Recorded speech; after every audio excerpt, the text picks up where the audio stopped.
Hi friends, అందరికీ నమస్కారం. ఇప్పుడే అందిన వార్త. ఘోర విషాదం, 226 మంది కన్నుమూత. దీనికి సంబంధించిన కంప్లీట్ డీటెయిల్స్ అయితే ఈ వీడియోలో తెలుసుకుందాం ఫ్రెండ్స్. వీడియోను పూర్తిగా చూడండి, అలాగే తప్పకుండా లైక్ చేసి ఛానల్ అయితే సబ్స్క్రైబ్ చేసుకోండి ఫ్రెండ్స్. సబ్స్క్రైబ్ చేసుకోవడం వల్ల ప్రభుత్వం నుంచి వచ్చే ముఖ్యమైన అప్డేట్స్ అన్ని కూడా ముందుగానే మీకు తెలియజేయడం జరుగుతుంది.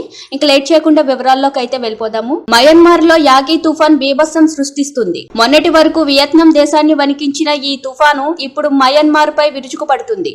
యాగి తుఫాను కారణంగా కురుస్తున్న భారీ వర్షాలకు ఆ దేశం మొత్తం అతలాకుతలం అవుతుంది. భారీ వరదలు సంభవించడంతో పెద్ద ఎత్తున కొండ చర్యలు వెలుగుపడ్డాయి. ఈ దుర్ఘటనలో దాదాపు 226 మంది మృతి చెందగా మరో 77 మంది గల్లంతైనట్లు అధికారులు వెల్లడించారు. లక్షలాది ప్రజలు తాము ఉంటున్న ఇళ్లను వదిలి సురక్షిత ప్రాంతాలకు తరలి వెళ్లారు.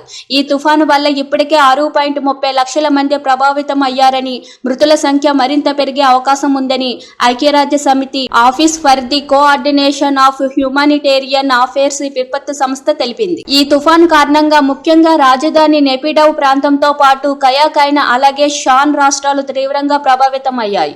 దాదాపు 5 లక్షల మంది ప్రజల ఆహారం, తాగునీరు లేక అల్లాడిపోతున్నారు. మయన్మార్ చరిత్రలో ఇంతటి దారుణ తుఫాను రాలేదని, అత్యంత దారుణ వరదలు ఇవేనని UN చెప్పింది. మయన్మార్ లో వరదల దాటికి ఇప్పటి వరకు 2,60,000 ఎకరాల పంట నష్టం వాటిల్లింది.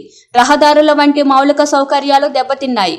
మరోవైపు వరద బాధితులకు సహాయం చేయాలన్న వర్షాల కారణంగా రోడ్లు దెబ్బతినడంతో సహాయక చర్యలకు ఆటంకంగా మారింది. ఈ క్రమంలోనే తమకు సాయం చేయడానికి ముందుకు రావాలని మయన్మార్ సైనిక పాలక వర్గం పలు దేశాలను కోరింది. కాగా యాగి తుఫాను చైనా, వియత్నాం, థాయిలాండ్, లావోస్ దేశాలలోని విధ్వంసం సృష్టించింది. యాగి తుఫాన్ కారణంగా ఒక్క వియత్నాంలోనే 300 మందికి పైగా చనిపోయారు. చూస్తున్నారు కదా ఫ్రెండ్స్, ఇలాంటి లేటెస్ట్ అప్డేట్స్ కోసం మన ఛానల్ ని లైక్ చేయండి, షేర్ చేయండి, సబ్స్క్రైబ్ చేసుకోండి. Thank you for watching this video.